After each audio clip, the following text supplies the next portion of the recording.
নমস্কার। আজকে সকালবেলা 10টা নাগাদ আমাদের দীঘা থানা একটা বিশেষ সূত্রে খবর পায় যে আমাদের দীঘা থানার অন্তর্গত উদয়পুর বলে বিচের কাছে কিছু লোক অবৈধ মদ বিক্রি করছে।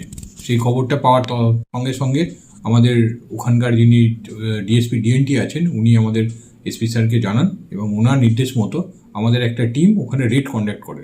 ওই উদয়পুরে যখন আমরা এই রেডটা কন্ডাক্ট করি, ওখান থেকে আমরা 2জন লোককে অ্যারেস্ট করি এবং তাদের কাছ থেকে প্রায় 930 বোতল বিভিন্ন কোম্পানির বিয়ার উদ্ধার করা হয় এবং প্রায় 324 বোতল মতো আমরা বিভিন্ন ব্র্যান্ডেড অন্যান্য মদ সিজ করা হয়।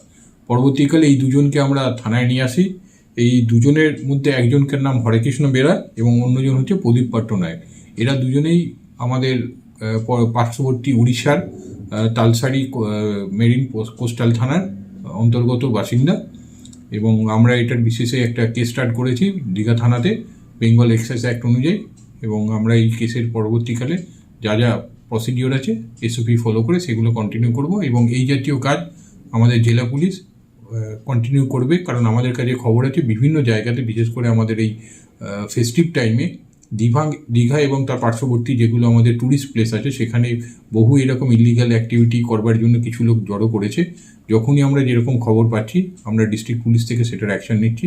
আপনাদের মাধ্যমে আমরা জানাবো যদি আপনারা এরকম কোনো কিছু আপনাদের নজরে আসে তাহলে আমাদের যে district police control room number আছে বা যে হোয়াটসঅ্যাপ নাম্বারটা আমরা আপনাদের মাধ্যমে সার্কুলেট করেছি সেই হোয়াটসঅ্যাপ নাম্বারের মাধ্যমে আপনারা চাইলে আমাদেরকে তৎক্ষণাৎ জানাতে পারেন।